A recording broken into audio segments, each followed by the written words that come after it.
Kenji Girac, une fusillade au cœur de son accident? Cette rumeur vite démentie. Alors que Kenji Girac a été blessé par balle au niveau de la poitrine, lundi 22 avril, quelques heures plus tôt, dans une aire d'accueil pour gens du voyage située en Dordogne, une fusillade a éclaté. Les deux affaires ont rapidement été analysées pour savoir s'il existait un lien. Lundi 22 avril, Kenji Girac a reçu une balle au niveau du thorax alors qu'il se trouvait dans une aire d'accueil dédiée aux gens du voyage à Biscarrosse, dans les Landes. Opéré et stabilisé, le chanteur a confié aux enquêteurs qu'il s'était blessé tout seul avec une arme acquise très récemment. Des déclarations qui n'ont pas empêché le parquet de Mont-de-Marsan d'ouvrir une enquête pour tentative d'homicide volontaire. Rapidement, un rapprochement a été fait avec un drame visiblement survenu au sein de la communauté gitane, dont est originaire le chanteur de 27 ans. Dans la nuit du dimanche au lundi, cette fois sur une aire d'accueil de gens du voyage située à Ribérac, en Dordogne, d'autres coups de feu ont été tirés.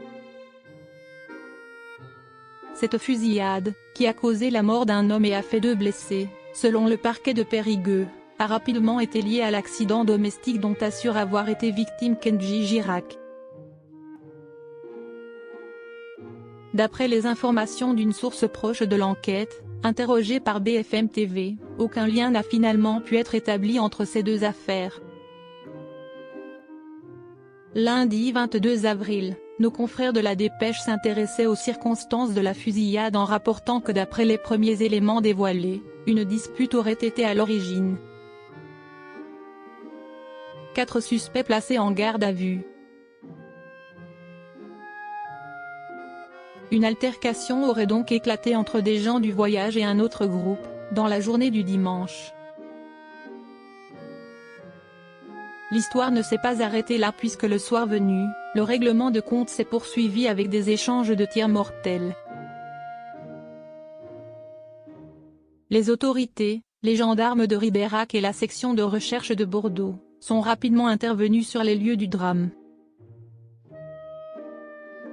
Une enquête criminelle a été ouverte par le parquet de Périgueux et d'après France Bleu Périgord, 4 individus ont été placés en garde à vue. Aucune piste n'a été écartée. L'aire d'accueil est actuellement surveillée par les gendarmes.